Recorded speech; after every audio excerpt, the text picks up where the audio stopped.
Okay, here we have a large-scale De-Boers Enterprise kit, not finished yet. Lots of the details have been put on for the base coat. There's a ton of pearls to go on and a load more detail, so there's a lot of work in this left. But you can see it's a pretty good kit, pretty faithful to the original. Issues? Yeah, plenty of them. But we'll get to those in a minute. Inside the saucer itself is a full metal armature. The white layers are the critical dimensions that I took from the model kit, so the internal dimensions of each piece, not the final dimensions. So red on here is critical internal dimensions of the kit. That way we can slice it with our planes here to produce the pieces that we need in order to make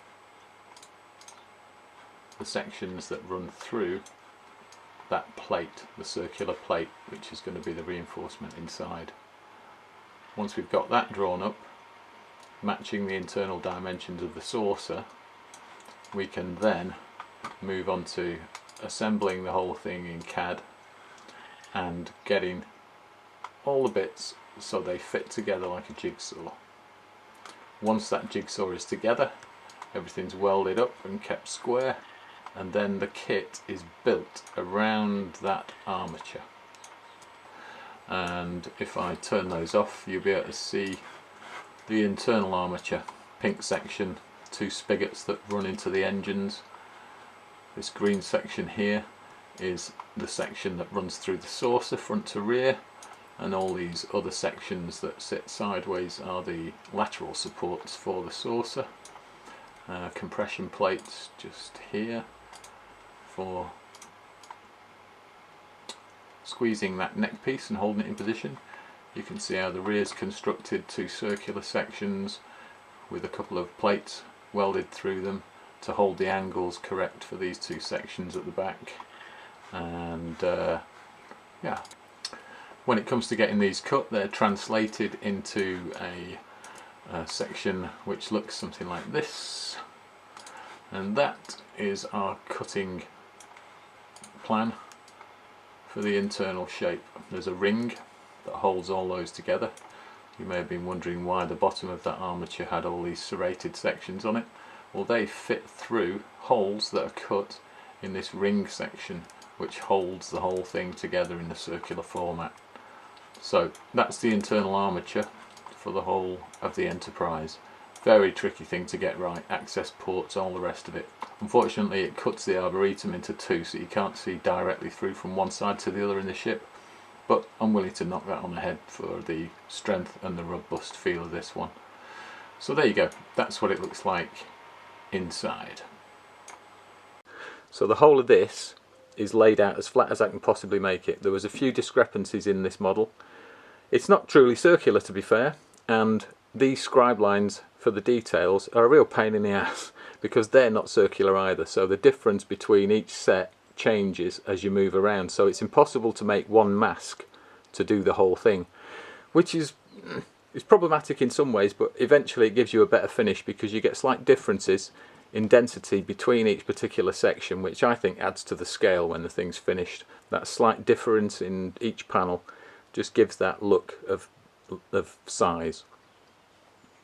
So underneath the saucer, the only evidence of the metal armature is this 8mm flat plate that comes out through here.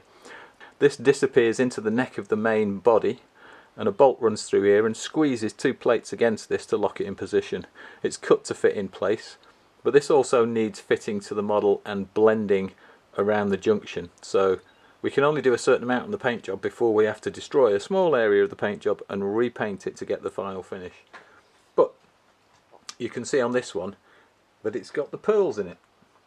I've just spent a few days adding pearls to this, and they're almost completely invisible at this angle. So as we scan across it, we should see the pearls start to come out as the light catches them. So here's a closer shot of the pearls. A little bit of tidying up to do. You get the idea. Once the whole surface is done with these, it's going to look quite amazing. Yeah, it's a very interesting way of creating detail on the surface of a model. which is completely subliminal. When you see the whole thing as one, you only catch little glimpses of it here and there, which is actually rather nice. On these models, the main part that gives problems are these pylons. They twist over time because they only have a round rod running through them. That's got to be changed. So these ones actually are now on a square 8mm internal armature recast around them, so that the internal armature now has a thickness to it and it's strong enough to compensate for the twist at the end of these arms. So that distributes the load nicely and makes this an incredibly tough piece compared to what it used to be. So no doubt that's never going to droop in 100 years. Once this fits back in here, it all goes nicely together, and the front section where the deflector dish is, it's wired up with its reflective silver foil on the back, ready to fit into this front body section here, and then this section fits back onto the front. This has got to have all the weathering and all the various different details put onto it, and then there's a final finish to blend these two surfaces together after the thing is finally assembled. So there's lots of little bits to do once the assembly section is done. You can see the steel armature internally now with the 8mm spacer and the two compression plates either side, and there is a nut just up inside there. Hope you can see that. But that armature extends all the way to the rear, incorporating the location for these spigots on the bottom of the pylons. So obviously they need to be done with the pearls all over and then fitted to the main body. I'll be going through the pearls with you soon, and hopefully it'll look pretty good. There's nothing in the engines except for lighting, and you can see a fiberglass strip in here. This diffuses the light when it's lit, so it goes lovely blue colour like you see in the movie. There's a couple of lights on here, nothing mega extravagant, we just wanted it to look like a ship. The main thing is with this is we want the pearl maniac finish on it. Okay, so I'm going to briefly wire up one of these engines, just jerry rig it so you can see what the crack is with the lights. There's a light blue, it's actually a full RGB strip off eBay, nice and cheap. You can change the colour, you can flash it, you can do what you want. But I like it on that one. That's just about right for the movie. You can change the intensity with this this thing, so you can make it super duper bright, but too bright is too bright. So bring it a bit lower. That's just about right for my tastes. We've also got lighting in the main body, all the different things. The reason these front windows are purple is because they've still got masking fluid in, some of them have. We have a lit arboretum, blue skies, and the trees. If you can see in there. Central section of the saucer, pretty good detail, and all the windows and everything are lit with internals, but there's masking over all that at the moment to keep all the paint out while I paint it. So once all that pearl procedure is added to this section, the whole thing is going to glow like a jewel, I hope. We're looking for a finish which emulates the original filming miniature before they dulled it down for filming.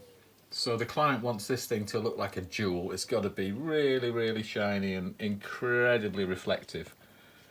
So that's the look we're going for. Obviously, there's an awful lot of painting to go yet, but I'll give you a step by step now that I know the pearl finish is doing what I want it to do. I had to give a test on this one, and the test was on a 1/350th. So here's the test part that I was doing just to check the pearls out to see what I could get away with lacquer wise, pearl wise. This one's a gloss lacquer over a much darker detailing. You can see the pearls, but the pearls seem to have scale to them. They turn more metallic. As soon as you put a clear lacquer on top, it just picks out the shine from each one of those pearls. Pearls again on this one. They show quite nicely. These are different pearls. These are from Green Stuff World. Very nice. Half of it with a shiny lacquer and half of it left raw. So you can see now that the pearls work nicely on their own, and they're pretty robust actually. They're quite hard wearing, so I don't think I've got a problem with leaving them open to the air. Normally I'd lacquer everything. This has a satin lacquer on it, but it completely mutes the intensity of the pearls. And as we want this thing to glow like a real jewel, we're going to go with this one. The pearls closest to me, to the right on the camera, are the ones without a clear lacquer. The ones on the left have a clear lacquer. But that lacquer is so shiny, I don't want that reflectivity. I want the panels to pick themselves out. So we're not going for a full lacquer. I could flatten that down, but you're going to lose the difference between the base coats as soon as you lacquer it. So we're going for this on the right. That's the finish that we're having. So there we have it. It's a De-Boers, not studio scale, but pretty massive enterprise.